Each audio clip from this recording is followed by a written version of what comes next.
fellow Toastmasters and guests. Now it's about 7:40 p.m. So some of you came from work, some of you from study, some of you happily maybe had a free day, lucky you. But you know, there is something that probably unites all of us. And the thing is that I hope that all of us have eaten something today. Am I right? Yeah. So I'm asking you to think about 5 to 10 seconds. You can close your eyes and just remember what you have eaten today. Okay? Okay, good.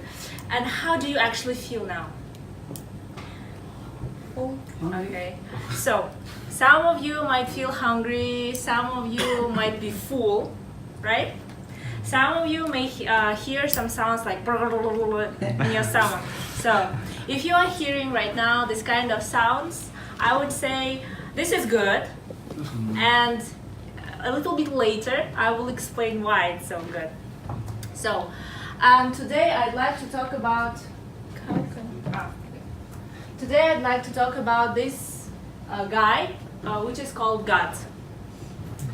And you know what? A little disclaimer before I start. I'm not a doctor. The only thing that potentially can relate me with medicine is that both of my parents are doctors, but it doesn't make any sense. Okay, let's go back to the gut.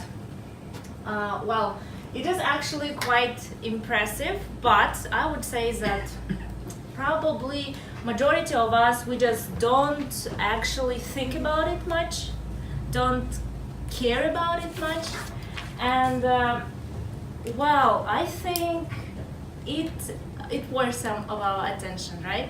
And today I will explain you, and okay, I will try to explain you why I think so.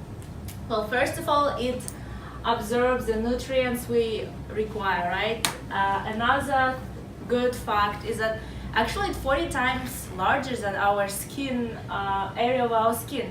2/3 of our immune system is actually trained in our gut.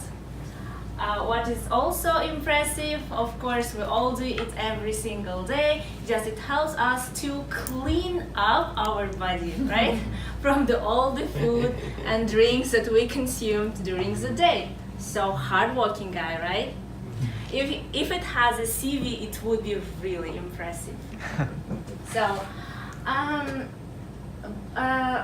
well, in this book that I've read, which is written by Julia Enders, she calls the gut one of the most underrated organ in our body.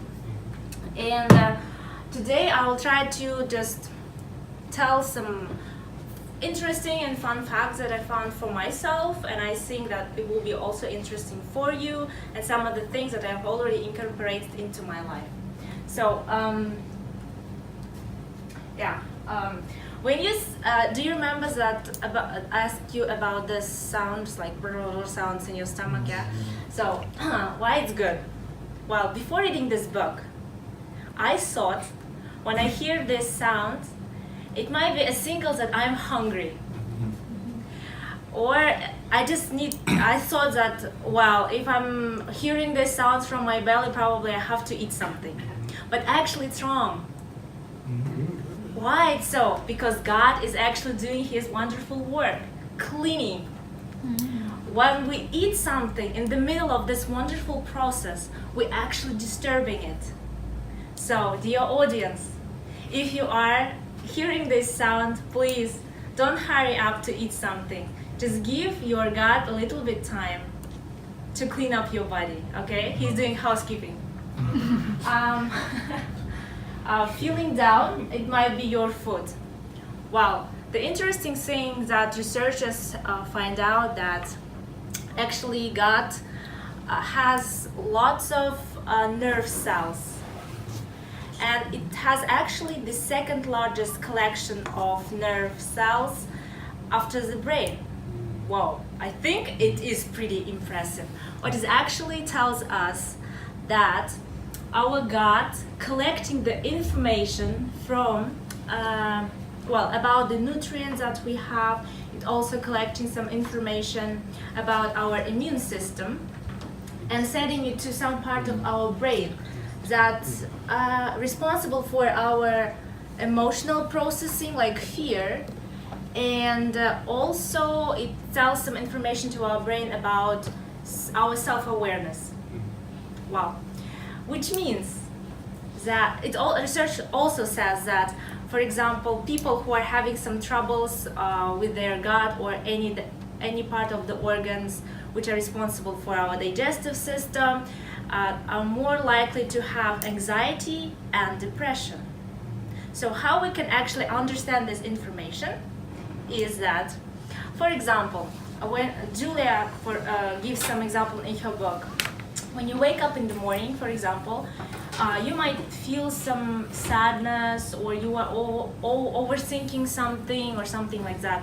Probably it can be the reason not only in the external some stimulus, but within yourself. Maybe now your gut is actually simply sending you some messages that you can ask yourself, what did I eat last night? Maybe I ate something really heavy, full of fat, and that's why my gut is actually sending me some messages. So please be attentive to your gut, okay? And the last couple of things that I'd like to tell you, all related with love, but not the usual love, but love to your gut. And what I have already incorporated into my daily life.